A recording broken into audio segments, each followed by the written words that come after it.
Fala galera, como é que vocês estão? Sejam bem-vindos para mais uma aula do nosso curso de aritmética. E bom, na aula de hoje a gente vai continuar trabalhando aqueles assuntos da última aula, de porcentagem e tudo mais. Só que a gente vai avançar para uma frente bem importante, que é a frente da matemática financeira, beleza? Bom, matemática financeira é um tópico que vocês já estavam trabalhando, só que a gente precisa definir algumas coisas. Se vocês lembrarem, muita coisa que a gente via em porcentagem, eu já usava valores em moeda de real, sabe? Eu já usava valores em termos de moeda, sabe? Porque é uma coisa que a porcentagem ela tá muito atrelada a você colocar um juros sobre alguma coisa, a você colocar um aumento sobre alguma coisa e fazer essas operações, entendeu? Por mais que porcentagem seja um assunto independente, como eu disse para vocês, porcentagem só quer dizer por cento. E isso resume a matéria toda. O que a gente vai fazer nessa aula é, a gente vai definir alguns termos de matemática financeira, porque tem parte da matemática financeira que são definições, entendeu?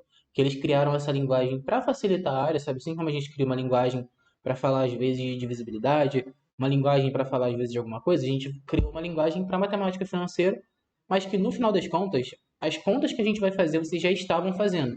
E eu vou tentar fazer vocês perceberem elas, beleza? E depois disso a gente vai trabalhar com algumas operações de correção de valores, entendeu? Por exemplo, um juros simples, composto, esse tipo de coisa, sabe? Essas operações da vida cotidiana, o aumento de alguma taxa e tudo mais. Porque vira e mexe as provas, como o colégio naval cobram desse. De novo, eu vou repetir. Eu quero que vocês continuem na mesma vibe da aula passada, de perceber que isso que eu estou fazendo nessa aula não é nada demais, a não ser perceber o que está acontecendo, dar nome às coisas, colocar tudo com letrinha e generalizar, entendeu? Primeiro eu vou até tentar nessa aula construir uns casos particulares, entendeu? Fazer, por exemplo, um exemplo. Ah, eu tenho uma situação em que eu quero parcelar uma bermuda a uns juros de tanto em 8 meses, por exemplo, o que que vai acontecer e tudo mais. Eu não quero começar jogando fórmulas em vocês, eu quero que vocês pensem e no final a gente vai achar fórmulas que vocês vão guardar, mas se vocês esquecerem ou se for um problema que é um pouco mais difícil e pede um pouco de interpretação da fórmula, vocês também vão estar preparados, beleza? Então vamos lá. Agora a gente vai conversar sobre alguns termos da matemática financeira. Bom, para começar a matemática financeira, primeiro eu quero apresentar para vocês qual é a equação mais importante, qual assim é a coisa que a gente mais precisa saber e tal. E conforme as letras aparecerem, eu vou definir o que que é cada uma delas, entendeu? Eu vou começar a colocar tipo, ah, essa letra aqui significa isso. Então a equação mais importante que a gente tem de matemática financeira é a seguinte: é aqui o montante, a letrinha que a gente representa por M, beleza? A gente tem aqui, ó, o montante ele é igual.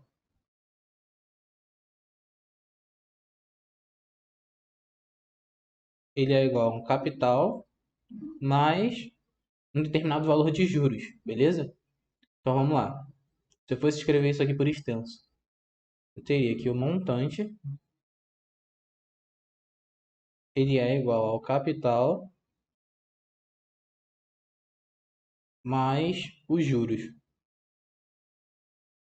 Olha, pode ser que o máximo de termos que você já tenha visto seja juros. Eu não sei se você já viu o capital. Eu não sei se você já viu o termo montante.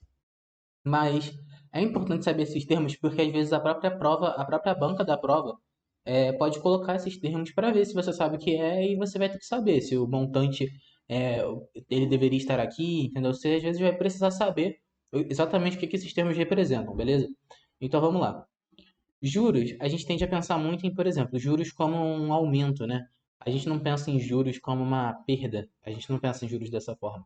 Quando a gente pensa em juros, a gente pensa muito em, eu estou comprando uma roupa e eu quero parcelar. E bom, quando você parcela, você tem um tempo maior para pagar. Então o vendedor ele está saindo prejudicado, né? Já que você não está dando todo o dinheiro de volta para ele. E para que ele não se prejudique tanto, ele pode parcelar sob uns juros. Porque aí ele ganha uma vantagem em parcelar para você e não sai tão prejudicado e você vai ter mais tempo para pagar, entendeu? Então isso também é um jeito válido de pensar. Só que esse pensamento de que juros é só uma correção no valor, pensando em aumentar ele, é errado. Beleza? Juros não necessariamente é um aumento. Juros, não estou falando de juros, isso aqui é uma correção do valor.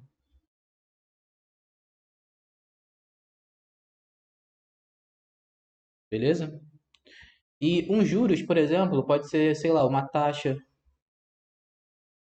uma taxa para corrigir esse valor. Um juros pode ser uma porcentagem do valor, entendeu? Porque é como se fosse. Pensa que eu tenho um valor, já adiantando aqui para vocês, né? O capital. O que que é o capital? O capital é o meu valor inicial.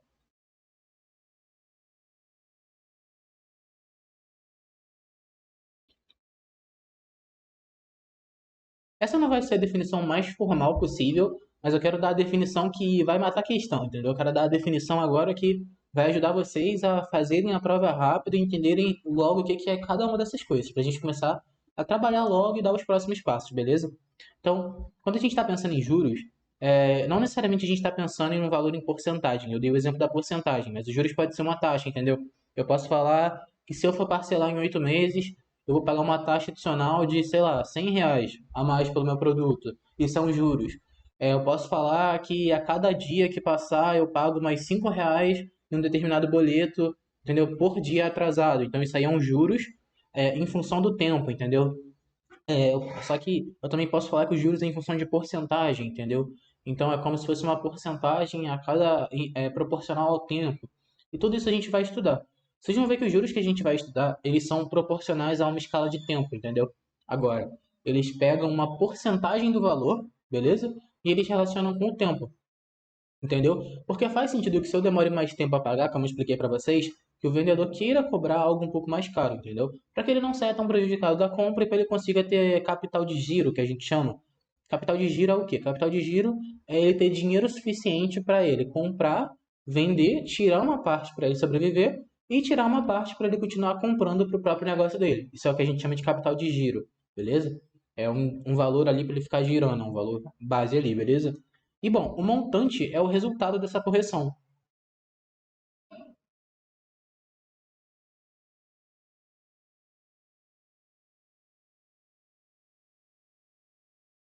Então, não fixem na cabeça de vocês que os juros ele é sempre um aumento. Um juros, por exemplo, pode ser como se fosse uma redução, uma espécie de empréstimo, entendeu? Um desconto em que você pode estar aplicando no seu montante, entendeu? Os juros ele é uma correção de valor, beleza? Quando você coloca um juros, ele pode ser sim um valor negativo. Você tem que entender que esse sinal negativo nada mais é do que um ajuste, né? Já que ele está corrigindo, ele está diminuindo o valor e tudo mais. Por isso que eu tô falando para vocês não se prenderem, porque aí você pode chegar para alguém e a pessoa fala que de repente essa fórmula aqui é com menos ali em algumas situações. Cara, não é que tem vezes que é com mais, não é que tem vezes que é com menos. É porque às vezes o juros está fazendo uma correção para que o montante seja um valor menor, entendeu? Você está dando um desconto sobre uma mercadoria. Significa que você está tirando uma taxa, entendeu? Você está diminuindo os juros, entendeu? Então esse tipo de coisa também pode acontecer. Então juros é uma correção do valor. E montante é o resultado dessa correção, entendeu? Beleza? Se vocês repararem, essa equação aqui lembra muito que a gente estava fazendo lá em porcentagem, quando a gente estava calculando um aumento. Porque pensa, quando a gente estava calculando um aumento, a gente calculava o quê, né? A gente fazia aqui, ó, eu tinha um valor Vzinho, né? Um valor inicial, vou colocar aqui o valor I, valor inicial, mais uma porcentagem, né? Sei lá, A% desse valor inicial e isso aqui dá o meu valor final. Repara se isso aqui não é como se fosse um juros, que é uma correção, isso aqui não era o meu capital e isso aqui não é meu montante, entendeu? Então isso aqui é um aumento. E da mesma forma que eu posso ter um aumento para fazer essas operações, eu poderia simplesmente trocar isso aqui por um menos, e isso aqui também seria uma operação de desconto, e isso aqui também seria uma operação de matemática financeira, tudo bonitinha, com juros, capital, dando um montante, entendeu? Sem nenhum problema, beleza? Então isso eu quero que fique claro para vocês. E isso aqui já é algo até interessante, né? Porque nesse caso aqui a gente já consegue juntar o valor inicial e chegar nas fórmulas da aula passada.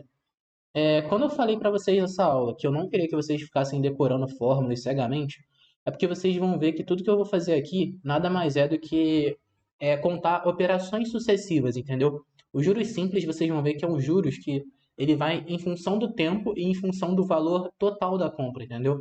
Tipo assim, como se eu quisesse aplicar um juros de 8% a cada parcela que a pessoa fosse fazer, entendeu? Então, por exemplo, se a pessoa fosse fazer 5 parcelas, significa que a cada parcela ela pagaria 8% a mais. Se ela for fazer mais parcelas, mais. E vocês vão ver que isso vai ficar bonitinho. Tipo, eu vou colocar lá em uma tabelinha por meses, vou somar e a gente vai chegar na fórmula de juros simples. E vocês vão ver também que, quando eu estou falando de juros compostos, o jeito que eu mais gosto de falar de juros compostos, que é o tópico final dessa aula, O jeito que eu mais gosto de falar de juros compostos, que é o nosso tópico final dessa aula, é o seguinte: é você pensar que juros compostos não são juros sobre juros. Eu até prefiro que você memorize por esse nome, mas também saiba que o nome é juros compostos, por quê? Eu quero que você saiba que o nome é juros compostos para que você possa conversar com outras pessoas. Porque a pessoa pode não saber o que é juros sobre juros, ou a pessoa pode só ter decorado a forma, e aí vai parecer que você não sabe, e você pode gerar um atrito quando estiver conversando ou tirando dúvida de alguém. Ou até mesmo lendo na prova, a prova pode falar, foi aplicado sobre juros compostos. Então, é importante que vocês saibam o nome juros compostos, mas internalizem para vocês que juros compostos são juros sobre juros. O que é um juros sobre juros? Pensa que se no mês um, naquele mesmo exemplo que eu dei, eu estava pagando 8%, o próximo juros vai ser em cima da parcela do mês anterior. Ou seja, no mês um eu paguei 8%. No mês 2 eu vou pagar 8% a mais daquele valor já alterado, entendeu? Então é como se eu ficasse colocando juros em cima dos juros, entendeu? Juros em cima dos juros do mês anterior. Isso é o que a gente chama de juros compostos. E também dá para deduzir sabendo a fórmula de juros simples, beleza? Então, bom, eu vou fazer todas essas operações agora. Vai ficar bem claro para vocês, vai ficar bem tranquilo. A gente já estava fazendo elas na aula passada. Vocês vão reparar que os resultados vão ser bonitinhos do que a gente já estava vendo, beleza? E assim, não tem muito o que se estressar com isso mesmo. É para ser uma das questões de boa da prova. Quando a gente tiver mais lá para o final das nossas aulas e tal, e a gente já estiver tendo aula de resolução, eu vou mostrar para vocês quais são as questões da prova assim, que vocês deveriam se importar menos. Claro que é ideal sempre fazer mais, mas que vocês poderiam se importar menos. E as questões que geralmente vêm mais fáceis, entendeu? Como, por exemplo, questões de porcentagem, essas coisas, não são questões difíceis. Então, para, pensa, não fica só aplicando fórmula, reflete sobre o que está acontecendo e garante que você está acertando aquela questão, entendeu? Então vamos lá. Tipos de juros.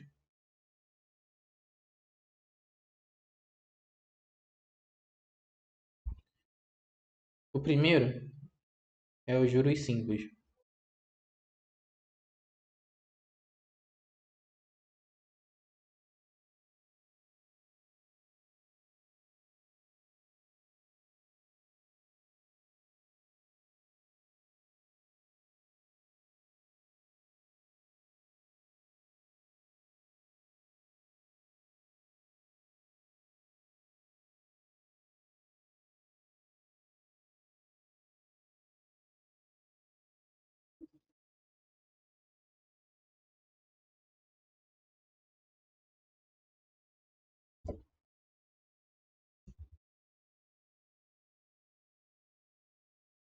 Bom, como vocês já estão vendo ali, eu coloquei juros simples, né?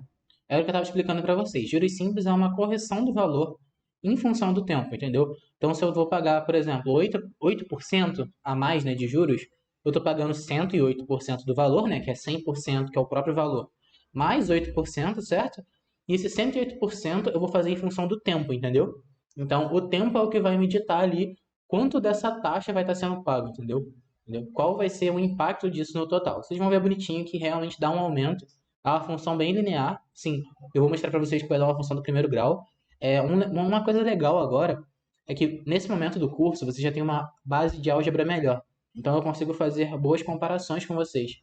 Eu consigo colocar para vocês uma determinada fórmula e falar, olha, isso aqui cresce linearmente, entendeu?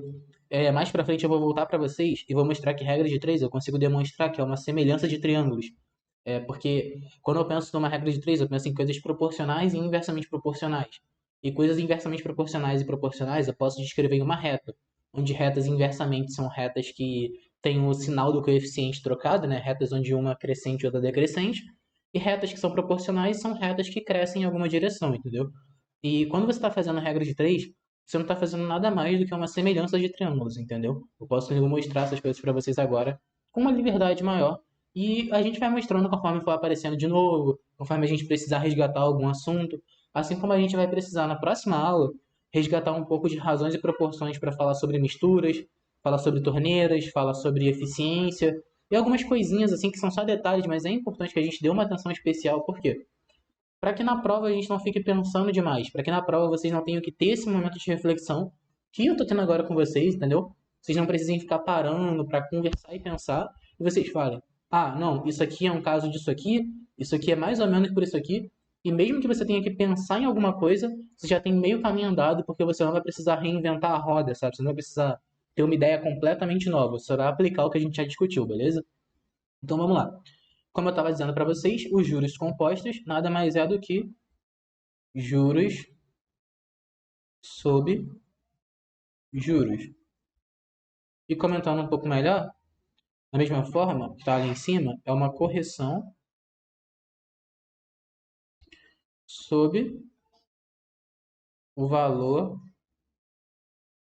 Aqui, ó, é aqui que muda na real. Ali eu coloquei sobre o valor, né? Aqui é uma correção sobre os juros em função do tempo. A frase de baixo vai ficar mais clara para vocês quando eu demonstrar as duas fórmulas. Beleza? Então agora vamos lá chegar na fórmula de juros simples.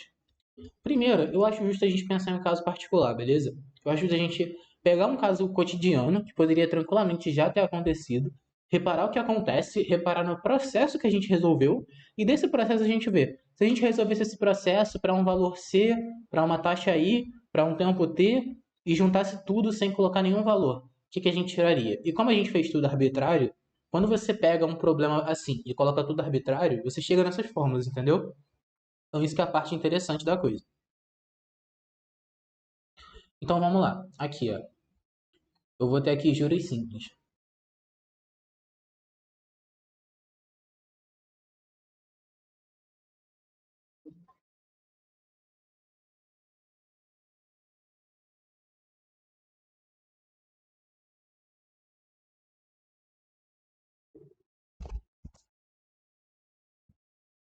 Aqui em juros simples, o que vai acontecer? Imagina que eu tenho um valor lá de R$ 1.000, beleza? Eu tenho um valor aqui de R$ 1.000 e eu quero parcelar ele em 5 parcelas, beleza?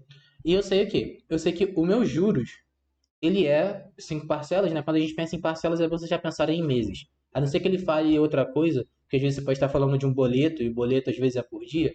Quando falar de parcelas, em geral, pensa em meses. Você quer dividir em 5 parcelas, em 5 meses, aos juros de, deixa eu pensar, 5% ao mês.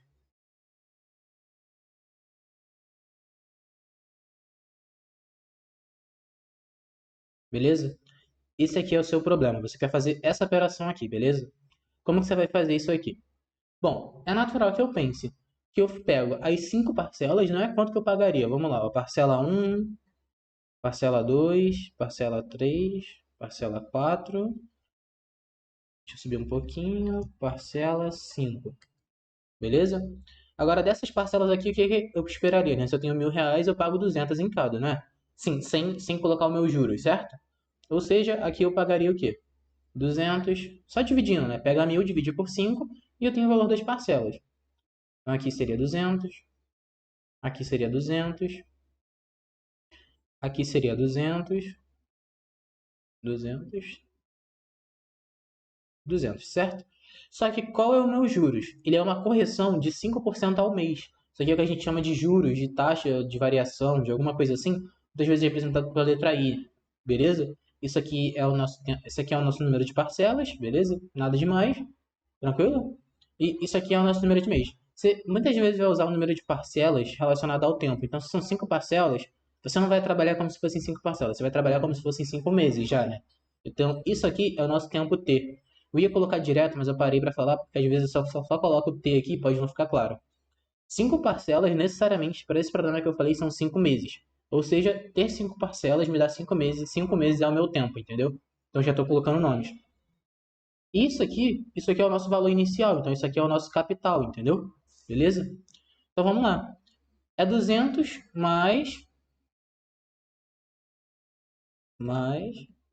a correção, né? Ou seja, é 5% ao mês, certo? Então vamos lá. Se esse é 5% ao mês, significa que aqui eu tenho 5% mais 5% mais 5% mais 5% mais 5%, beleza? E repara numa coisa.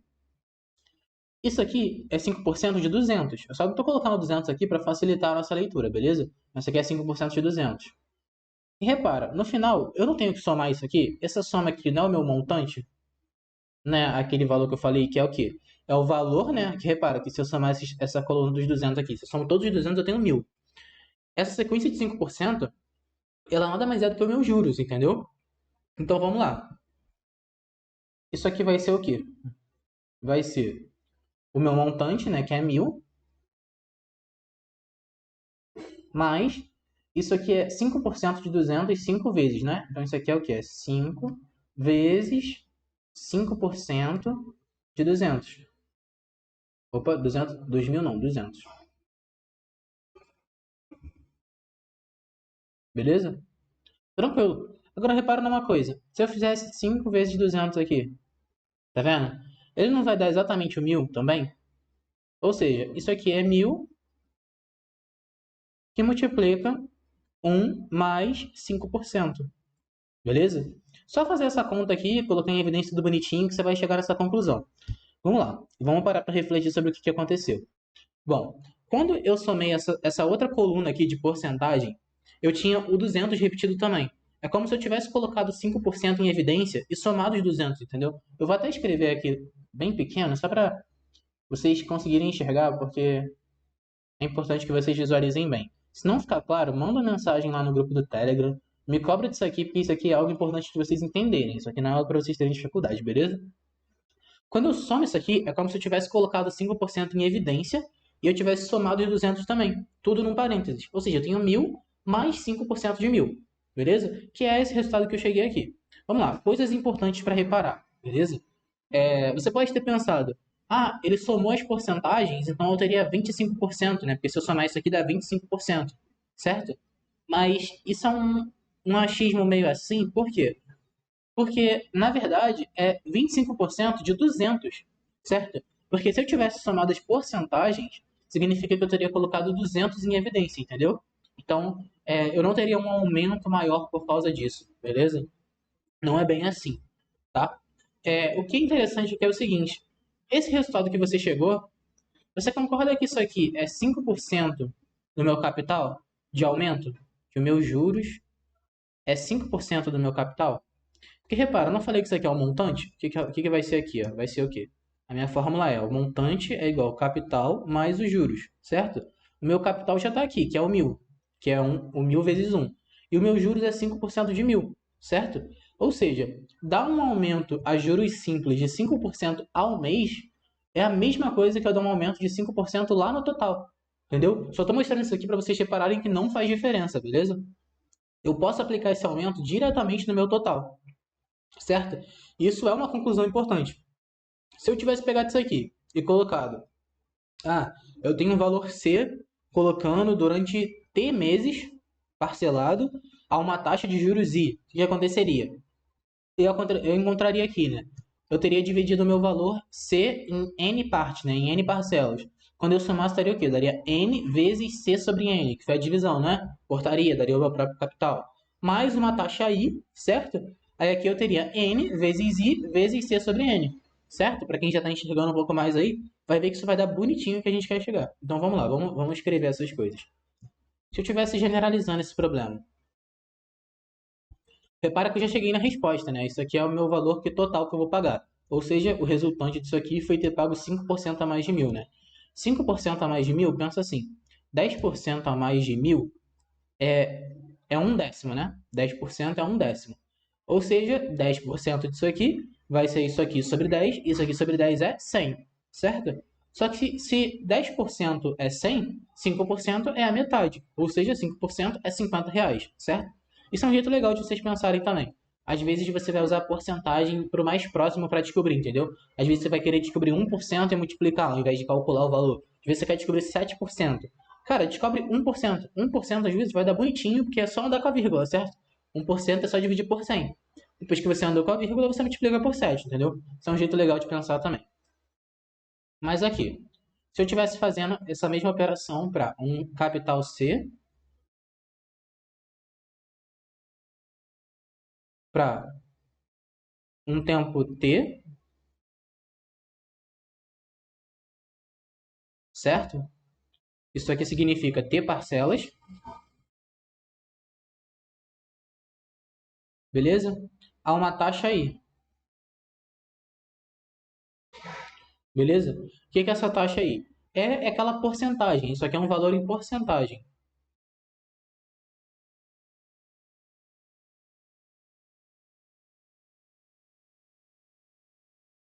Beleza? Isso aqui é um valor em porcentagem. Isso aqui vai ser o que a gente vai usar para demonstrar aquela fórmula lá, beleza? Um capital Czinho, beleza? Um tempo T e um valor de taxa aí. Vamos lá. A primeira coisa que eu vou fazer é dividir o meu valor normalmente, como se não houvesse aquela taxa, beleza? Porque isso com certeza eu já vou pagar. Se eu dividisse meu valor normalmente, eu tenho um valor C para dividir para T meses, né? Você concorda comigo? Se eu vou dividir C para T meses, o que que eu vou fazer? Eu vou colocar aqui na parcela 1, eu vou pagar C sobre T. Na parcela 2, eu vou pagar C sobre T. Isso aqui continua até a parcela T, que é a última, e eu vou pagar também C sobre T, certo? Por quê? Porque isso aqui, se eu somar essa coluna aqui, ó, já que isso aqui eu posso somar depois, no final meu montante vai ser a soma das parcelas, né? Se eu somar isso aqui, eu vou ter o meu valor original, né? Porque eu vou ter aqui, ó, eu vou de 1 a t, certo? Se eu vou de 1 a t, eu vou ter t que multiplica c sobre t, o t corta, então eu tenho meu capital aí, beleza? Só dividir como se fosse uma divisão normal. Beleza. Mais um juros aplicado, não é? Então isso aqui é um juros aplicado à parcela, certo? Ou seja, nessa parcela aqui eu vou pagar i% a mais. Então eu tenho i vezes c sobre t, certo? Mais i vezes c sobre t a cada mês, beleza? Mais i vezes c sobre t, beleza? E continua, certo? Show. O que que eu vou tirar disso aqui? Quando eu somar esse primeiro lado aqui, bonitinho, eu vou ter t que multiplica c sobre t, mais, que eu tenho t termos, né?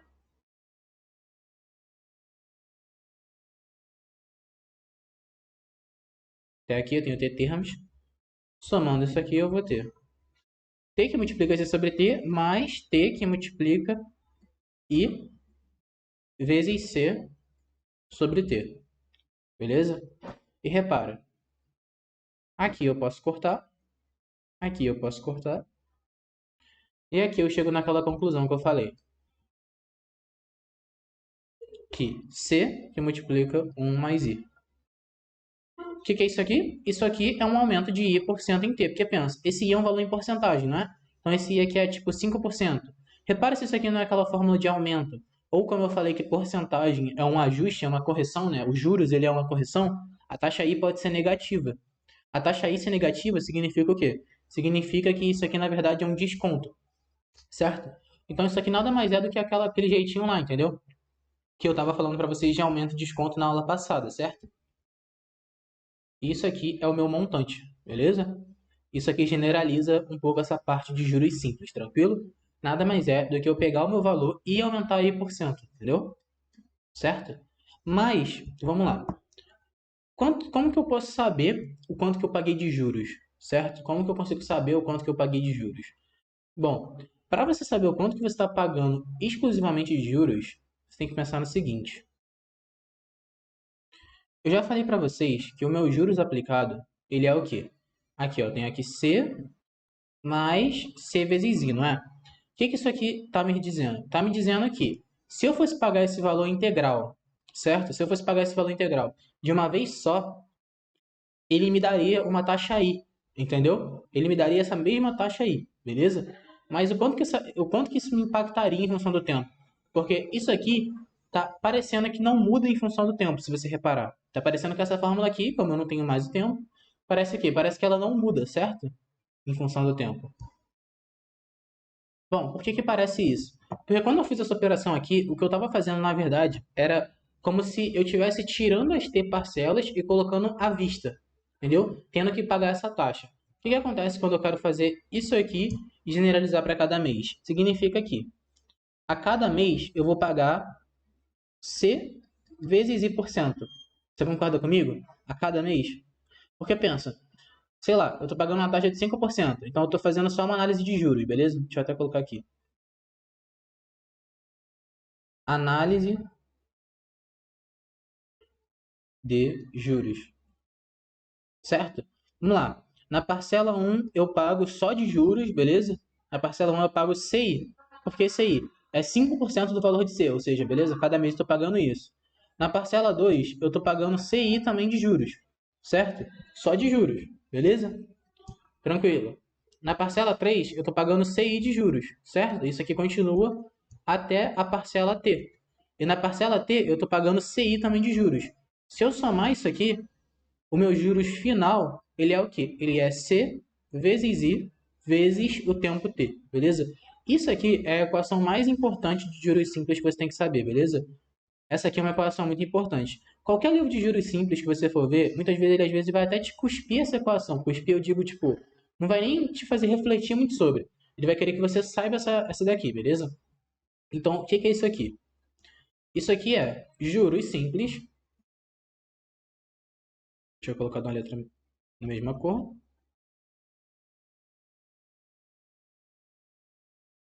O meu juros simples, ele é C vezes I vezes T. O que é isso? É um capital que varia em função da taxa, né? Esse valor aqui I, tudo bem que esse valor aqui I é fixo, né? Ou seja, por exemplo, um valor C, um capital C, variando a 5% ao mês em determinado número de meses. E é aquilo que eu falei para vocês. Quanto mais tempo passar, maior vai ficar o valor. Por quê? Porque, repara, se eu aumento esse valor de T aqui, ó, se o T aumenta e isso aqui fica fixo, por exemplo, se isso aqui fosse lá, K, e o meu T fosse 2, isso aqui seria 2K, certo? Só que, se eu tenho esse valor K aqui e o meu T fosse 3, só que aquilo ali seria 3K, e 3K é maior que 2K, né? Maior se a gente supor que o K ele é maior que 1, certo? Supondo que a sua compra é maior que R$ 1, beleza? Mas isso em geral a gente não vai ter muito problema não quero entrar tanto em álgebra assim também. O que eu tô querendo dizer aqui para vocês é, guardem essa fórmula, guardem essa relação. Ela, agora que vocês já chegaram nela, vocês entenderam, e se vocês não entenderam, mandem mensagem lá no Telegram. Agora que a gente chegou nessa relação, guardem ela, porque isso aqui é a nossa fórmula de juros simples. É assim que você resolve juros simples, e é assim, inclusive, que a gente vai demonstrar juros compostos, beleza? Só dessa fórmula. Uma observação válida. Tem gente que não consegue entender muito bem porcentagem, e às vezes fica só decorando as coisas. O que acontece quando você só decora as coisas? Você pode achar outra fórmula de juros simples, que é a seguinte. Juros, ele é igual a CIT sobre 100. O que é esse sobre 100? Isso aqui é porque esse I aqui, ele é com a porcentagem embutida nele, beleza? Esse I aqui não é para você colocar, tipo, 5%, você bota 5 aqui. É para você colocar 5 sobre 100, beleza? Porcentagem, ela é um número. Porcentagem não é... É como se você criasse uma unidade de medida, essa porcentagem ela é um número, certo? Não confundam isso. Então, essa fórmula aqui de baixo, ela às vezes é ensinada por quê? Porque até você explicar para o aluno que porcentagem é uma coisa sobre 100 e tal, às vezes tem outras provas que não precisam de um conhecimento tão profundo de matemática, eles preferem que a pessoa pegue e fique aplicando fórmula e que se é 5%, ela bote o númerozinho 5 aqui e funcione magicamente, entendeu? Não é que funciona magicamente, esse sobre 100 vem daí, entendeu? Então, esse I aqui, ele é em porcentagem.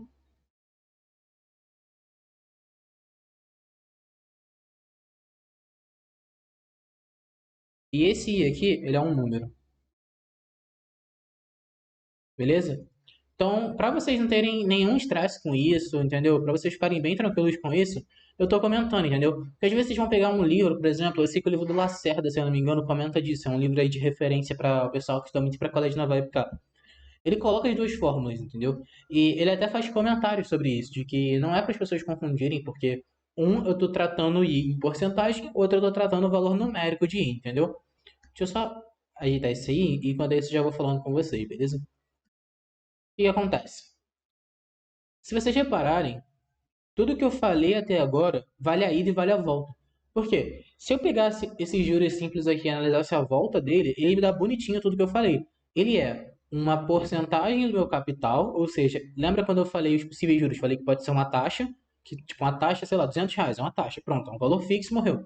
Isso aqui é uma porcentagem do capital em função do meu tempo, entendeu? Quando eu estou falando de juros, muitas vezes eu estou querendo relacionar. Às vezes eu vou ter uns juros em função do número de pessoas. Então eu venho aqui e falo que isso aqui é vezes o número de pessoas. Eu não quero que vocês decorem, porque até em matemática financeira, muitas vezes, para calcular juros, a gente precisa acumular os fatores e entender.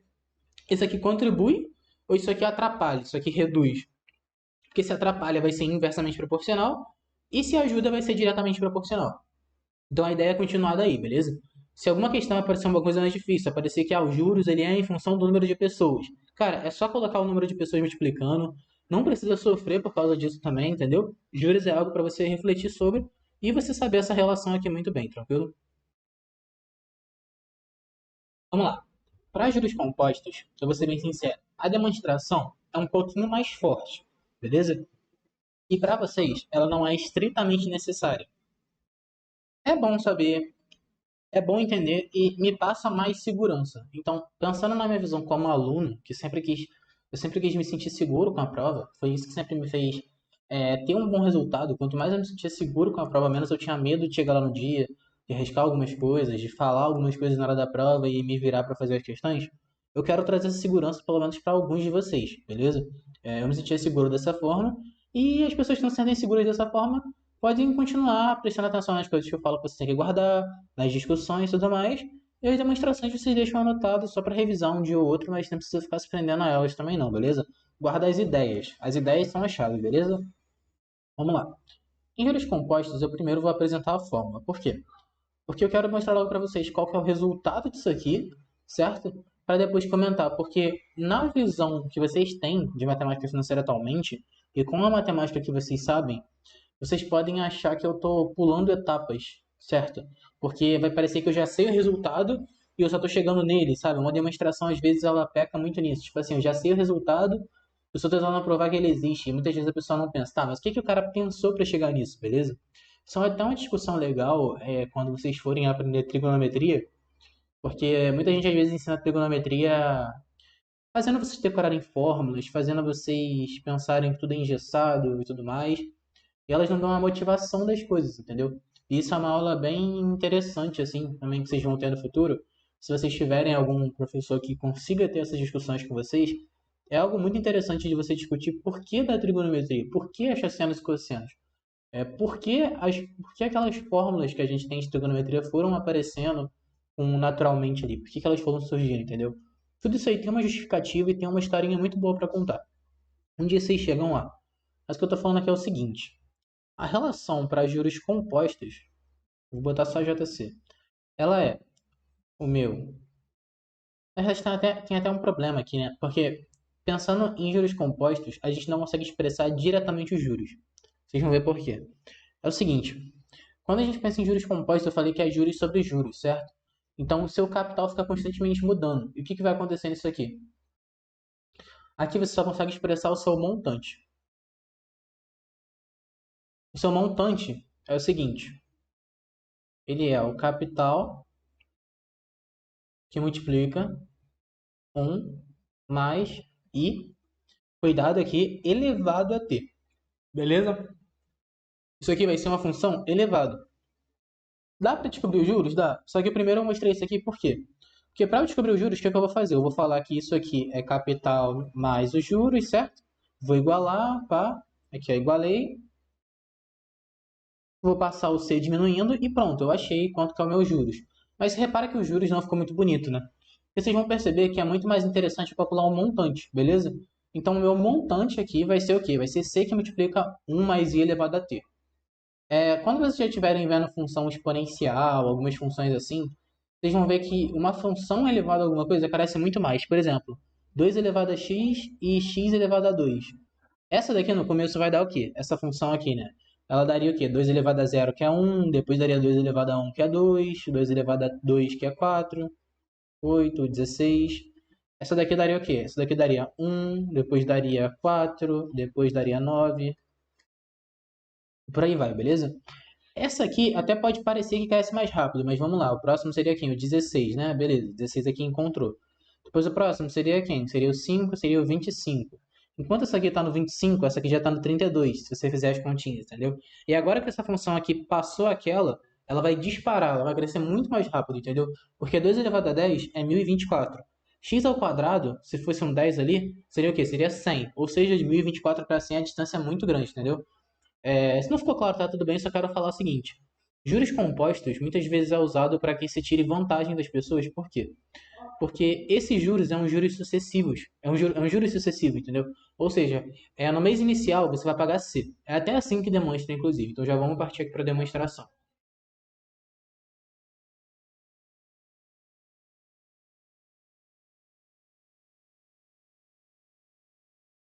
Aqui, ó.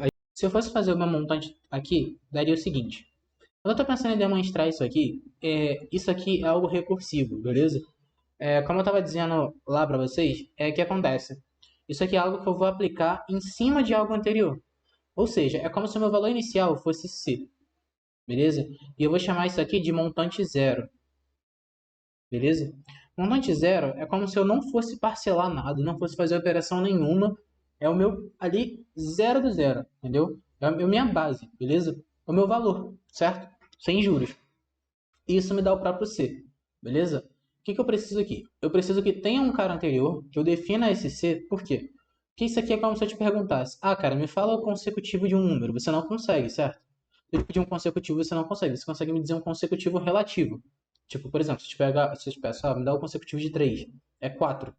Me dá um número consecutivo de 5, é 6, entendeu? Isso é uma função recursiva, ela depende de um cara anterior, beleza? Então aqui eu vou fazer o seguinte: se eu tivesse um montante com uma operação, o meu montante com uma operação daria o quê? Daria o C mais uma porcentagem de C, não é? Porque eu estou aumentando a cada mês. Você concorda comigo? Meu I não é meu aumento? Certo? Isso é meu montante se eu estivesse fazendo uma operação. O que é uma operação? Eu parcelei em uma vez, entendeu? É como se fosse isso. Se eu fosse fazer duas operações, como eu estava dizendo para vocês, isso aqui é um juros sobre juros. Então, o que eu estou fazendo aqui é um juros sobre o montante 1, certo? Deixa eu até colocar isso aqui de uma forma mais esperta. Se eu coloco sem evidência, que dá C que multiplica 1 mais I. O meu montante 2 vai ser o montante 1 mais essa taxa sobre o montante 1. Porque isso é a definição de juros compostos. É um juros sobre juros. É um juros relacionado ao juros anterior, certo? Ou seja, as operações anteriores. E se eu faço essa conta aqui, isso aqui é M1 que multiplica 1 mais I, certo? Mas quem é M1? M1 é esse carinha aqui de cima, certo? E isso aqui vai me dizer que isso aqui é C que multiplica 1 mais I ao quadrado. Repara numa coisa, você já não está chegando na fórmula aqui, ó. T, isso aqui, nessa analogia que eu fiz, é análogo a um montante T, não é? Aqui, ó, M2 está dando C, 1 mais I ao quadrado, beleza? Vocês vão perceber que a mágica vai acontecer agora. Por quê? Porque vocês vão reparar o seguinte, sempre que eu fico fazendo isso aqui, ó, meu montante 3 seria o quê? Seria o montante 2 mais a taxa I em cima do montante 2, né? Isso aqui vai me dar montante 2 que multiplica 1 mais I. Só que aplicando o montante 2 que eu achei ali em cima, eu vou chegar aqui C que multiplica 1 mais I ao cubo. Beleza? Então é isso que vocês têm que reparar. É como se eu pudesse ficar fazendo isso aqui várias vezes. Entendeu? Como se eu sempre pudesse ficar chamando o cara anterior. E eu vou reparar que isso aqui vai acontecer sempre.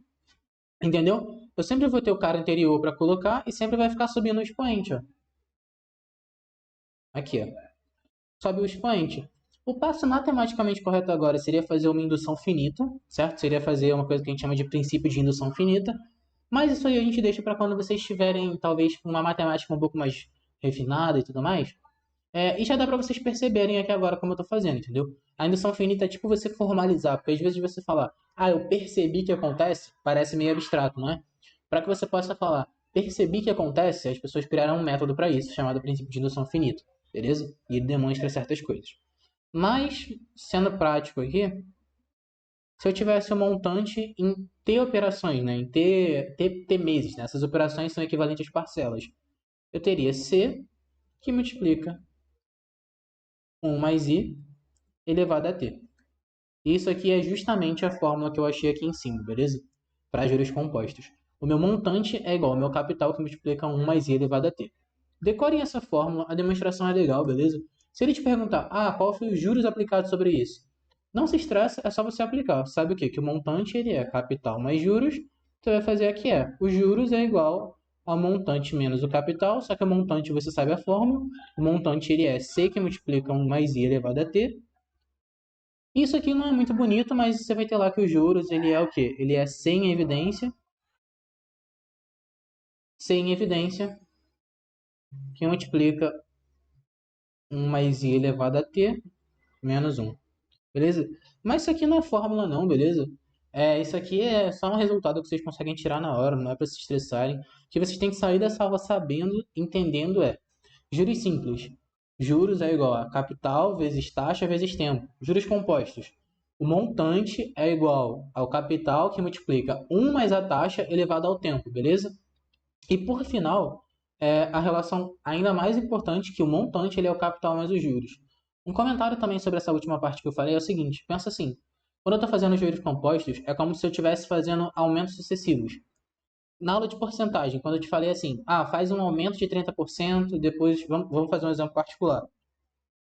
Um aumento de 30%, um aumento de 30%, várias vezes. Imagina que eu te peço isso aqui. O que você faria? Você falaria lá primeiro aqui, né? Eu teria o valor que multiplica 1 mais 30%, né? Se eu fosse fazer até aqui, ó. Eu poderia falar isso aqui, não é? Aí o que eu fazia? Eu fazia isso aqui e falava que agora desse valor, já modificado, eu vou modificar mais 30%, certo? Modificando 30% disso aqui, eu multiplicaria por 1 mais 30%, certo? Isso aqui sucessivamente, e aí eu mostrei para vocês na aula passada que isso aqui nada mais é do que uma multiplicação no final, então eu poderia agrupar tudo. Mas repara, isso aqui não é o mesmo termo? Isso aqui não é o mesmo termo? Eu não posso falar que isso aqui são coisas que eu posso colocar como se fossem elevadas. Então isso aqui não é valor que multiplica 1 mais 30% elevado ao cubo, certo? Então repara numa coisa. As operações que você está fazendo, quando você fez lá e achou que o outro juros lá, ele era, né? O montante do outro era quanto? O montante do outro era o capital que multiplica 1 mais i. Lembra disso? Que eu falei para vocês? O que é isso aqui? Os juros simples nada mais é do que um aumento simples sobre o total. E os juros compostos nada mais é do que um aumento sucessivo sobre o total. Então, aquelas conclusões da aula, elas chegam aqui tranquilamente, entendeu? Isso aqui são observações legais de vocês verem, por quê? Porque o que eu estava falando era, vocês já conseguiriam trabalhar esse tema sem ter tido essa aula. Mas é interessante que a gente tenha essa aula, porque às vezes não é trivial chegar nessas relações, entendeu? É interessante discutir e entender de onde elas vieram, como que usa. De novo aqui, ó, esse i aqui, ele é em porcentagem. Eu vou ser chato com isso, porque isso aqui é a cara de vocês errarem e depois acabar de ficar pedindo questão, essas coisas. Porque eu também já fui aluno e eu sei que, cara, as pessoas esquecem, na hora da prova tu tá fazendo rápido, aí tu vai lá, vai jogar o i sem ser em porcentagem, vai ter a resposta lá e tu pode se prejudicar. O i é em porcentagem, beleza? Para o i não ser em porcentagem, você vai colocar lá i sobre 100, valor numérico de i sobre 100, beleza? Então é isso. E para a aula de hoje vai ser isso, beleza, galera? Isso foi uma discussão bem legal já sobre esse assunto. Vocês chegaram nas relações mais importantes e entenderam onde elas vieram. E agora é só partir para as listas, fazer a questão. O que não falta é a questão da Epicar sobre isso, principalmente. Vira e mexe ela aparece aí como outra de matemática financeira. Às vezes um detalhe no meio de uma. Às vezes também acontece de aparecer uma NEA, no colégio naval, algumas meio perdidas. Beleza? Então é importante vocês saberem essas coisas e terem essas fórmulas em mente, beleza? Bom, por essa aula é isso, tranquilo? Continuem estudando, continuem no gás e valeu, até a próxima.